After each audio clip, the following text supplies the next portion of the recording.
So next topic பார்த்தீங்கன்னா, பொது நிர்வாகன்றது ஒரு அறிவியலா இல்லை கலையா அப்படின்றது தான். ஓகேங்களா? இங்கே நிறைய பேர் வந்து சயின்ஸா இல்லை ஆர்ட்ஸான்றது ஒரு கன்ஃப்யூஷனில் இருப்பீங்க. ஓகேங்களா? பொது நிர்வாகம், பப்ளிக் அட்மினிஸ்ட்ரேஷன்றது. ஸோ ஃபஸ்ட்டு நீங்கள் சயின்ஸ்னால் என்ன தெரிஞ்சுக்கணும், ஆர்ட்ஸ்னால் என்ன தெரிஞ்சுக்கணும். ஓகேங்களா? சயின்ஸ்னால் என்ன பார்த்தீங்கன்னா, ஒரு விஷயத்தை உங்களால் லிஸ்ட் அவுட் பண்ண முடியுது, தரவரிசைப்படுத்த முடியுது. அதுக்கப்புறம் தரவரிசைப்படுத்தப்பட்ட பிறகு நீங்கள் அதை டெஸ்ட் பண்ண முடியுது. டெஸ்ட் பண்ண பிறகு அதை வந்து எவாலுவேஷன் பண்ண முடியுது. ஓகேங்களா? இப்போ ஒரு எக்ஸாம்பிள் சொல்லணும்னா, ஒரு அட்மினிஸ்ட்ரேஷனில் வந்து நீங்கள் மேனேஜ்மெண்ட் எடுத்துக்கோங்களேன். மேனேஜ்மெண்ட்டு ஒரு சயின்ஸ் தான்.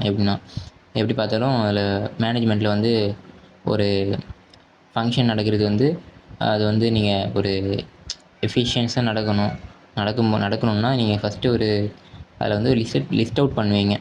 இப்போ ஒரு எம்ப்ளாயீஸ் வந்து நீங்கள் எஃபிஷியன்ஸாக அங்கே ஒர்க் பண்ணணும் அப்படின்னு நினைக்கிறீங்கன்னா, நீங்கள் ஃபஸ்ட்டு அதில் ரெக்ரூட்மெண்ட் பண்ணுவீங்க.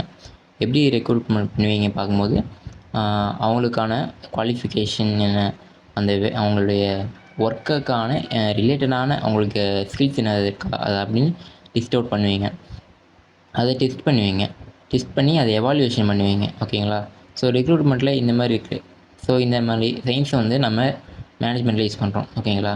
ஸோ சயின்ஸ்னால் ஒரு விஷயத்தை லிஸ்ட் அவுட் பண்ண முடியுது, டெஸ்ட் பண்ண முடியுது, எவாலுவேஷன் பண்ண முடியுது. ஸோ இந்த 3 இருந்தால் அது வந்து சயின்ஸு. இதை தவிர்த்து ஆர்ட்ஸ்னால் அதாவது இமேஜினரி ஒர்க்.